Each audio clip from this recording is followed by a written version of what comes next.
السلام علیکم ورحمۃ اللہ وبرکاتہ۔ الحمد للہ وحدہ والصلاۃ والسلام علی من لا نبی بعدہ، اشہد ان لا الہ الا اللہ وحدہ لا شریک لہ واشہد ان محمدا عبدہ ورسولہ۔ رب اشرح لی صدری ویسر لی امری واحلل عقدۃ من لسانی یفقہوا قولی۔ قال اللہ تبارک و تعالی فی القرآن المجید، اعوذ باللہ السمیع العلیم من الشیطان الرجیم، بسم اللہ الرحمن الرحیم، یاسین والقرآن الحکیم انک لمن المرسلین علی صراط مستقیم تنزیل العزیز الرحیم۔ محترم ناظرین کرام، سورۃ الحجرات کی تفسیر مکمل ہوئی۔ آج ہم سورۃ یاسین کی تفسیر شروع کرنے جا رہے ہیں۔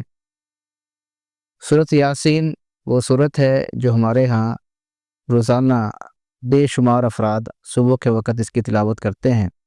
بلا شبہ قرآن مجید کی تلاوت کرنا ایک عظیم عمل ہے۔ تو آئیے ہم دیکھتے ہیں کہ یہ سورت اپنے اندر کیا کیا حکمتیں رکھتی ہے، کیا کیا معنی اس کے اندر پوشیدہ ہیں۔ موجودہ ترتیب کے اعتبار سے یہ سورت 36ویں نمبر پر ہے، اور اگر ہم یہ دیکھیں کہ جس ترتیب سے قرآن مجید نازل ہوا تو ترتیب نزولی کے اعتبار سے 41ویں نمبر پر ہے۔ یہ سورت 5 رکوعات پر مشتمل ہے، 83 آیات ہیں، اس میں 729 کلمات اور 3000 حروف ہیں۔ پاروں کی ترتیب سے دیکھیں تو 22ویں پارے کے آخر میں سے یہ شروع ہوتی ہے اور 23ویں پارے کے شروع میں جا کر یہ مکمل ہوتی ہے۔ یہ سورت مکہ میں نازل ہوئی، اس لیے اس کو مکی سورت کہا جاتا ہے، اور مکی دور نبی کریم صلی اللہ علیہ وسلم کا تقریباً 13 سال پر مشتمل ہے۔ تو یہ سورت درمیانے عرصے میں، مکی دور کے درمیانے عرصے میں یہ سورت نازل ہوئی، جب مسلمان اپنے اسلام کے اظہار کی وجہ سے تکالیف کا سامنا کر رہے تھے، تو اللہ رب العالمین نے ان کی تسلی کے لیے اس سورت کو نازل فرمایا۔ بعض مفسرین کا کہنا ہے کہ سورت جن کے بعد اس سورت کا نزول ہوا۔ اس سورت کے مضامین کو دیکھا جائے اجمالی طور پر تو 4 مضامین ہیں، اور جتنی بھی مکی صورتیں ہیں عموماً ان کے اندر یہی مضامین ہمیں نظر آتے ہیں۔ سب سے پہلے اس میں قرآن مجید کی حقانیت پر زور دیا گیا ہے کہ یہ قرآن بالکل سچ ہے اور اللہ رب العالمین کا کلام ہے۔ محمد الرسول اللہ صلی اللہ علیہ وسلم نے خود اس قرآن کو نہیں گھڑا، بلکہ یہ اللہ رب العالمین کی طرف سے آپ علیہ الصلوۃ والسلام پر نازل ہو رہا تھا۔ دوسری بات جو اس صورت میں بیان کی گئی ہے وہ رسول اللہ صلی اللہ علیہ وسلم کی نبوت اور رسالت کا بیان ہے، کہ آپ علیہ الصلوۃ والسلام عام انسان نہیں ہے، بلکہ اللہ تعالیٰ نے آپ علیہ الصلوۃ والسلام کو اپنا نبی اور رسول بنا کر بھیجا ہے، آپ پر اپنا پیغام نازل فرمایا ہے۔ تیسرے نمبر پر اس صورت میں اللہ تعالیٰ نے عقیدہ توحید کو بیان فرمایا ہے اور اس کے مختلف دلائل ذکر کیے ہیں، اور ان دلائل سے یہ بات واضح کی ہے کہ اس کائنات کا خالق و مالک جب ایک ہے تو عبادات کا مستحق بھی صرف وہی ہے، اسی کو عقیدہ توحید کہا جاتا ہے۔ اور چوتھے نمبر پر اس صورت میں اللہ رب العالمین نے قیامت کے وقوع اور انسانوں کے اعمال کے محاسبے کے حوالے سے تفصیل ذکر فرمائی ہے، کہ ایک دن آئے گا جب انسان سارے کے سارے اللہ رب العالمین کے دربار میں اکٹھے ہوں گے، اور وہاں پر انہیں اپنے اعمال کا حساب دینا ہوگا۔ جنتی نیک لوگ نیک اعمال کرنے والے ہوں گے، اور جہنمی برے اعمال کرنے والے ہوں گے۔ اللہ رب العالمین نے ان تمام باتوں کو سمجھانے کے لیے اور مومنوں کی تسلی کے لیے اس میں ایک بستی والوں کا واقعہ بھی نقل فرمایا ہے، اور جب انسان کسی واقعے کو سنتا ہے جو اس کے زندگی سے ریلیٹ کر رہا ہوتا ہے تو انسان کو اس میں بڑی تسلی ملتی ہے۔ تو اللہ رب العالمین نے اس صورت میں ایک بستی کا قصہ بھی بیان فرمایا ہے۔ اس کے علاوہ اللہ تعالیٰ نے اپنی قدرت کاملہ کے مختلف نشانات، مختلف مظاہر تذکرے کیے ہیں، اور آخرت کو سمجھانے کے لیے انسان کی جو تخلیق ہے کہ اس طرح انسان پیدا ہوا کہ اس سے پہلے اس کا نام و نشان تک نہیں تھا، کوئی سوچ بھی نہیں سکتا تھا کہ میں اور آپ اس دنیا میں آئیں گے، لیکن ہم آئے۔ تو اسی طرح جب ہم دنیا سے چلے جائیں گے تو پھر ایک وقت آئے گا جب اللہ تعالیٰ ہمیں دوبارہ پیدا کریں گے۔ اسی طرح اس صورت میں اللہ رب العالمین نے سرمایہ دارانہ ذہنیت کہ جو ہر وقت سرمایہ کو اکٹھا کرنے اور جمع کرنے اور سنبھال کر رکھنے کی طرف مائل ہوتی ہے، اس کی نفی کی ہے اور اس پر ضرب لگائی ہے، اور اس کے بالمقابل مال کو خرچ کرنے، انفاق فی سبیل اللہ کی فضیلت بیان فرمائی ہے۔ علاوہ ازیں رسول اللہ صلی اللہ علیہ وسلم پر مشرکین مکہ کی طرف سے جو اعتراضات ہو رہے تھے، ان کا بھی اللہ رب العالمین نے خود جواب ارشاد فرمایا ہے۔ اس صورت کے فضائل دیکھے جائیں تو بہت سے ہیں، مشہور ہیں۔ مثال کے طور پر یہ کہا جاتا ہے کہ قرآن مجید کا دل سورۃ یاسین ہے، ایک مرتبہ اس صورت کو پڑھا جائے تو 10 قرآن پڑھنے کا ثواب ملتا ہے، لیکن سند کے اعتبار سے یہ بات بالکل کمزور ہے، رسول اللہ صلی اللہ علیہ وسلم سے ثابت نہیں ہے۔ اسی طرح یہ بھی کہا جاتا ہے کہ صبح کے وقت جب اس کو پڑھا جائے تو انسان کی حاجات پوری ہوتی ہیں۔ یہ بات بھی نبی کریم علیہ الصلوۃ والسلام سے ثابت نہیں ہے۔ ہاں، ایک روایت ہے عبداللہ بن عباس رضی اللہ تعالیٰ عنہ سے، ان کا اپنا فرمان ہے کہ جو بندہ صبح کے وقت اس صورت کو پڑھے تو شام تک اسے آسانی میسر آئے گی، اور جو شام کو پڑھے گا اسے صبح تک آسانی میسر آئے گی۔ محققین علماء کرام نے اس روایت کو جو عبداللہ بن عباس رضی اللہ تعالیٰ عنہ سے مروی ہے کہ انہوں نے فرمایا، اس کی سند کو حسن قرار دیا ہے، اور چونکہ یہ بات اپنی عقل اور رائے سے نہیں کہی جا سکتی، اس لیے اس کا جو حکم ہے وہ مرفوع ہے کہ نبی کریم صلی اللہ علیہ وسلم کی طرف سے عبداللہ بن عباس رضی اللہ تعالیٰ عنہ کو یہ بات بتائی گئی ہوگی تو انہوں نے اس کو ذکر فرمایا ہے۔ تو اس سے معلوم ہوا کہ اس صورت کو پڑھنا صبح کے وقت، شام کے وقت، یہ ایک اچھا عمل ہے، مسنون عمل ہے۔ نبی کریم صلی اللہ علیہ وسلم کے صحابی عبداللہ بن عباس رضی اللہ تعالیٰ عنہ نے اس کی یہ فضیلت بیان کی کہ جو صبح کے وقت پڑھے اس کو شام تک آسانی میسر آتی ہے، اور جو شام کو پڑھے اس کو صبح تک آسانی میسر آتی ہے۔ آسانی سے مراد یہاں یہ بھی ہو سکتا ہے کہ انسان اس کے جو مضامین ہیں ان کو جب ان پر غور کرے گا تو اسے اپنے حالات کے مطابق اس میں سبق ملے گا، اور اس کے لیے ایک طریقہ کار یا راہ عمل اس کے سامنے آ جائے گا کہ میں نے کس طرح سے اپنی زندگی کے اس فیز کو کا مقابلہ کرنا ہے، اور اس سے آگے چل کر میں نے اپنی زندگی کو بہتر بنانا ہے۔ بعض لوگ یہ کہتے ہیں کہ سورۃ یاسین کو زیادہ نہیں پڑھنا چاہیے کیونکہ یہ بہت گرم ہے، اس سے انسان کے اندر یا اس کے جو معاملات ہیں اس میں گرمی پیدا ہو جاتی ہے۔ بعض لوگ یہی بات آیت کریمہ لا الہ الا انت سبحانک انی کنت من الظالمین اس آیت کے حوالے سے کہتے ہیں، لیکن یہ بات بالکل درست نہیں ہے۔ یہ سورۃ یاسین جو بندہ پڑھتا ہے اس کے ایمان کو بڑھاتی ہے، اللہ پر اس کے یقین کو، رسول اللہ علیہ وسلم کی رسالت پر یقین کو اور آخرت کے عقیدے کو مضبوط بناتی ہے۔ تو یہ ایمان کو بڑھانے والی صورت ہے، یہ ایسی چیز نہیں ہے جو انسان کو اللہ سے دور کرنے والی ہو۔ اسی طرح بعض لوگوں نے اس صورت میں ایک لفظ استعمال ہوا ہے مبین، اور یہ 7 مرتبہ استعمال ہوا، آیت نمبر 12، 17، 24، 47، 60، 69 اور 77 میں۔ تو انہوں نے اس کو بھی کوئی نقطہ سمجھ کر اپنے کام کاج کے لیے، اپنے حاجات کو پورا کرنے کے لیے یہ طریقہ کار نکالا ہے کہ پہلی مرتبہ جب مبین کا لفظ آئے گا تو آپ نے پھر دوبارہ سے شروع کر دینا ہے، پھر جب دوبارہ مبین کا لفظ آئے گا تو پھر شروع کر دینا ہے، تو اس طرح سے آپ کی حاجات پوری ہوں گی۔ تو یہ ایک ایسا طرز عمل ہے، ایسا طریقہ ہے، ایسا رواج ہے جس کی کوئی سند نہیں ہے رسول اللہ صلی اللہ علیہ وسلم سے یا صحابہ کرام سے۔ آئیے چلتے ہیں اس سورت کی تفسیر کی طرف۔ یاسین، یہ اس سورت کی پہلی آیت ہے۔ اس جیسے الفاظ قرآن مجید کی مختلف صورتوں کے آغاز میں ہمیں نظر آتے ہیں۔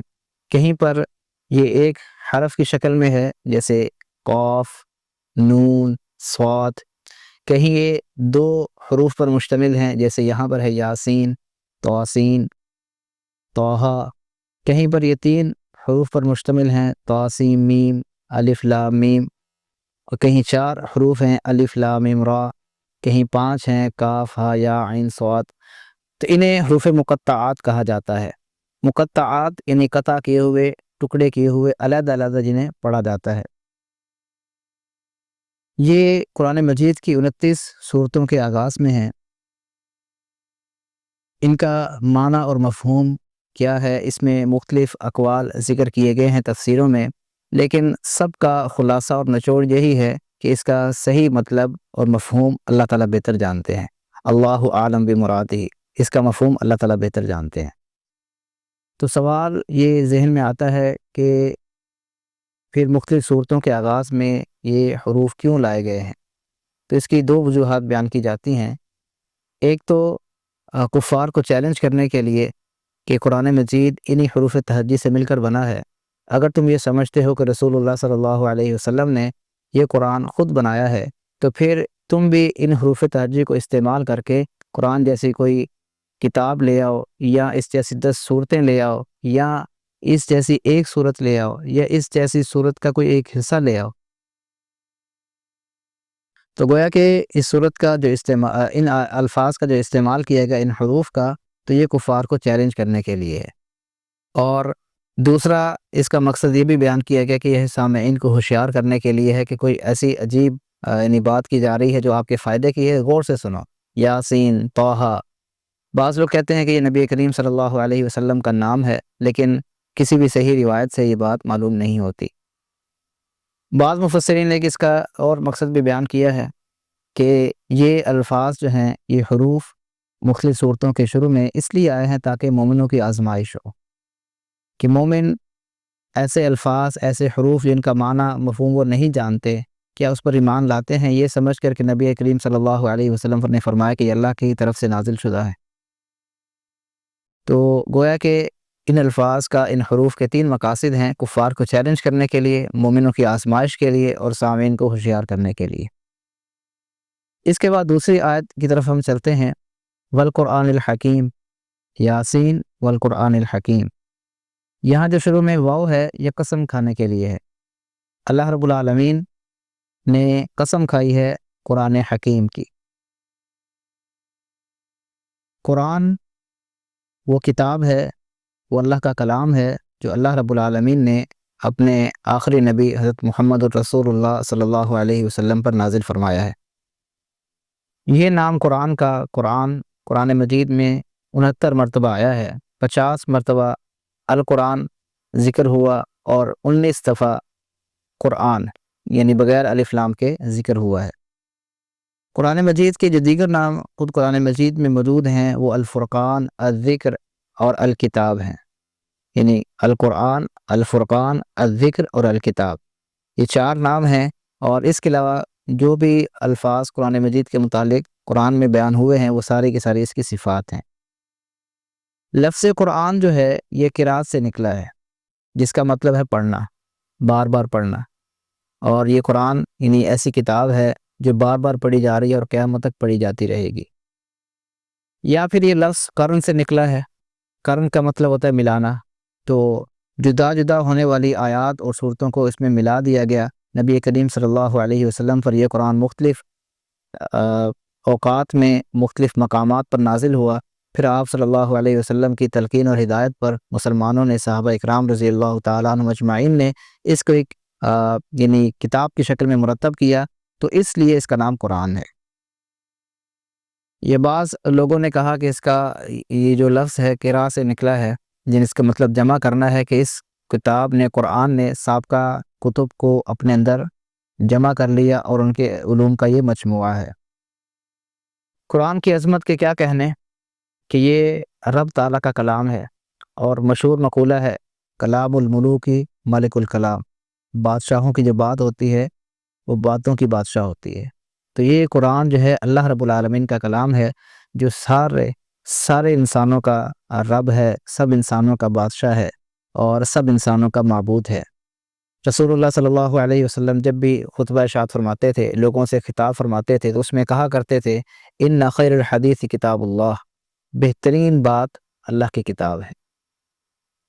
تو جو بندہ قرآن سے وابستہ ہوتا ہے، وہ بھی اعلیٰ بن جاتا ہے۔ آپ دیکھیں کہ یہ کتاب اللہ رب العالمین کی طرف سے رسول اللہ صلی اللہ علیہ وسلم پر نازل ہوئی، تو آپ رسولوں میں سب سے اعلیٰ رسول ہیں۔ جس مہینے میں یہ قرآن نازل ہوا، شہر رمضان الذی انزل فیہ القرآن، اس مہینے کو جو فضیلت حاصل ہے وہ اس سے ہم بخوبی آگاہ ہیں۔ جس رات میں اللہ رب العالمین نے اس قرآن کو نازل فرمایا، انا انزلناہ فی لیلۃ القدر، ہم نے اس کو قدر و منزلت والی رات میں نازل کیا، یا اس کو ہم نے تقدیر والی رات میں نازل کیا۔ اور ایک جگہ پر فرمایا انا انزلناہ فی لیلۃ مبارکہ، ہم نے اس کو بابرکت رات میں نازل کیا۔ تو جس کا بھی قرآن سے تعلق جڑا وہ اعلیٰ ہو گیا۔ جس شہر میں یہ قرآن نازل ہوا، مکہ اور مدینہ میں، وہ حرمین شریفین بن گئے۔ اللہ رب العالمین نے انہیں قیامت تک احترام عطا فرما دیا کہ وہاں پر نہ کوئی شکار کھیل سکتا ہے، نہ کسی کا کوئی درخت کاٹ سکتا ہے، نہ کسی کی کوئی گری پڑی چیز اٹھا سکتا ہے۔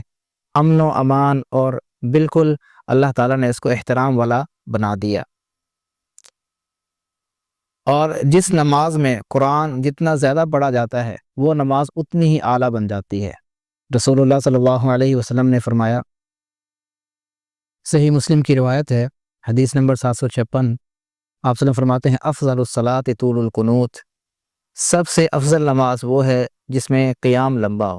اور قیام میں آپ جانتے ہیں کہ قرآن مجید کی تلاوت کی جاتی ہے، تو گویا کہ جس نماز میں قرآن کی جتنی زیادہ تلاوت کی جائے گی وہ نماز اتنی ہی زیادہ افضل بن جائے گی۔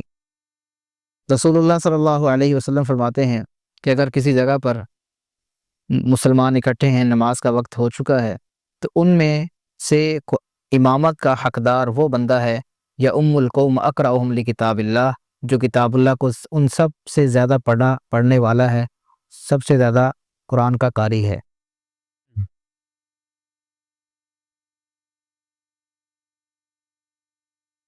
کتنے منٹ ہو گئے؟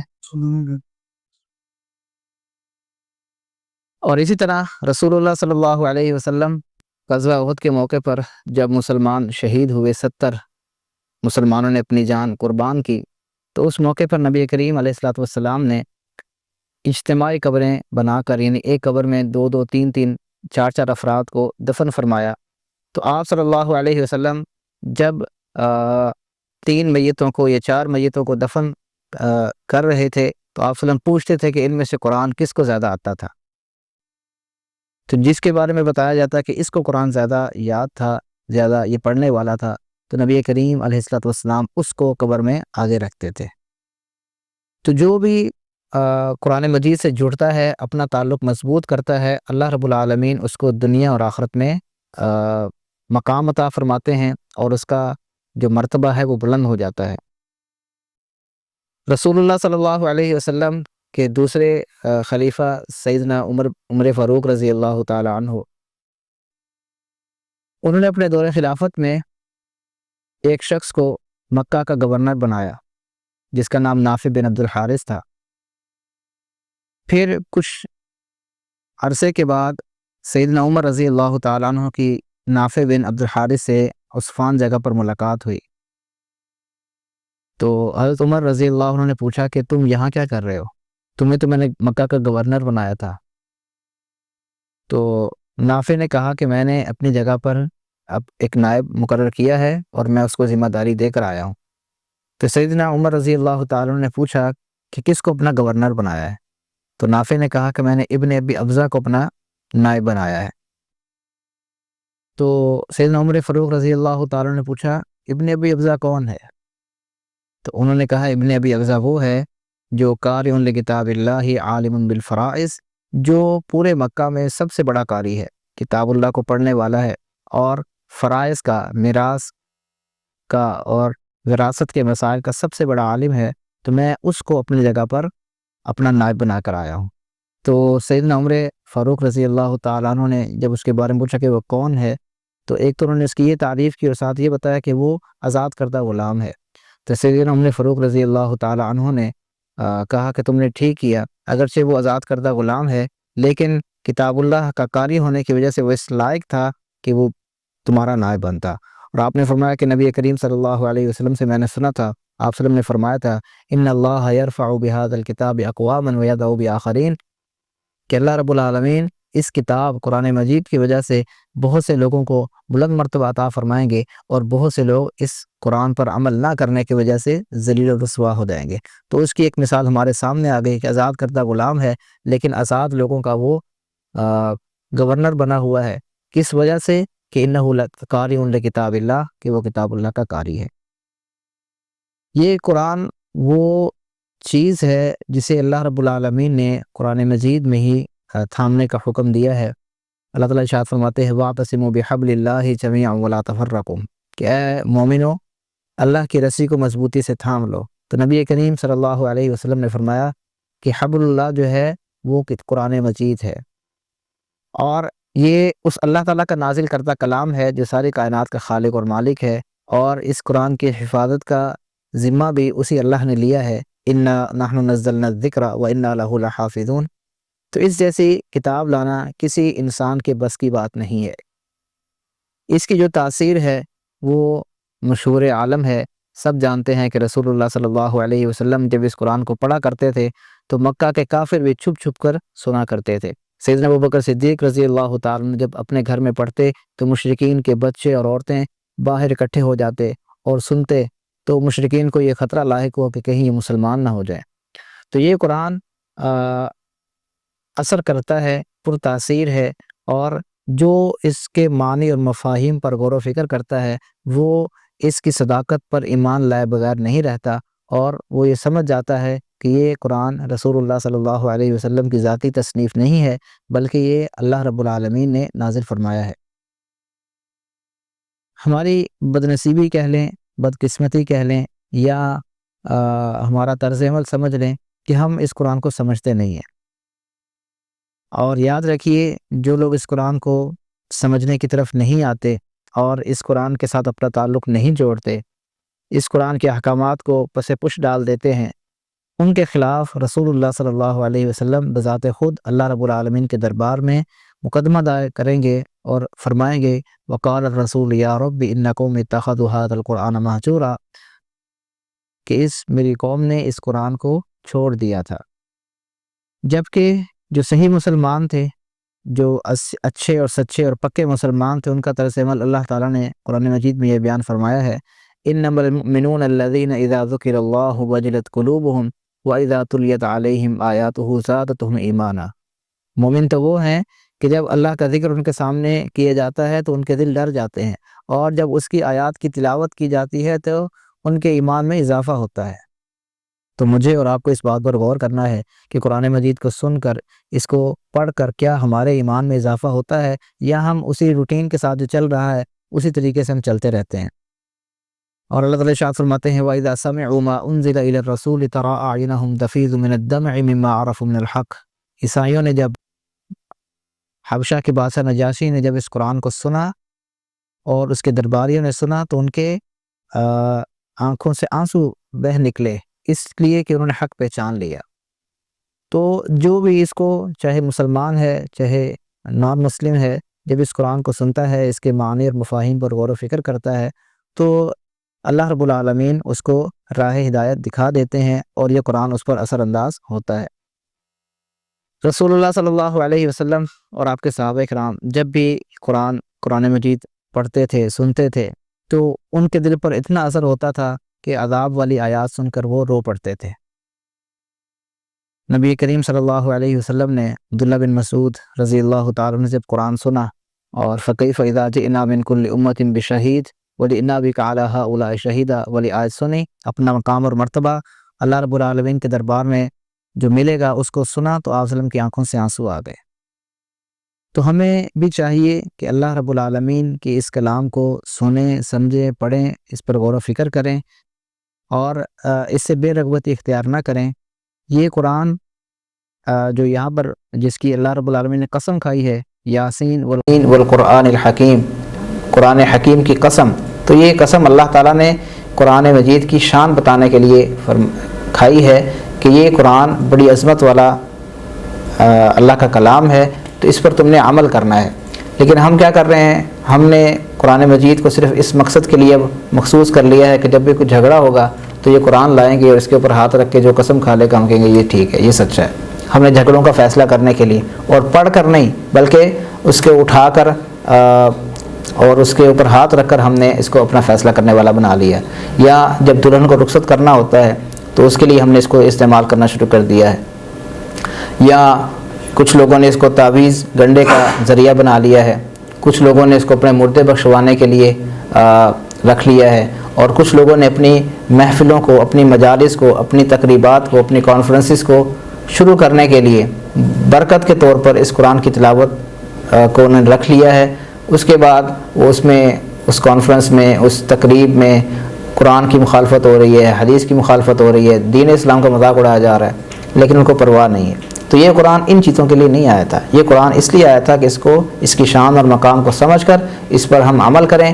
انشاءاللہ اس آیت کا جو اگلا حصہ ہے اس کی تفسیر ہم اگلی ایپیسوڈ میں دیکھیں گے. اللہ رب العالمین سے دعا ہے کہ اللہ تعالیٰ میں قرآن کا شان اور مقام سمجھ کر اس پر عمل کرنے کی توفیق عطا فرمائے. وآخر دعوانا الحمدللہ رب العالمین.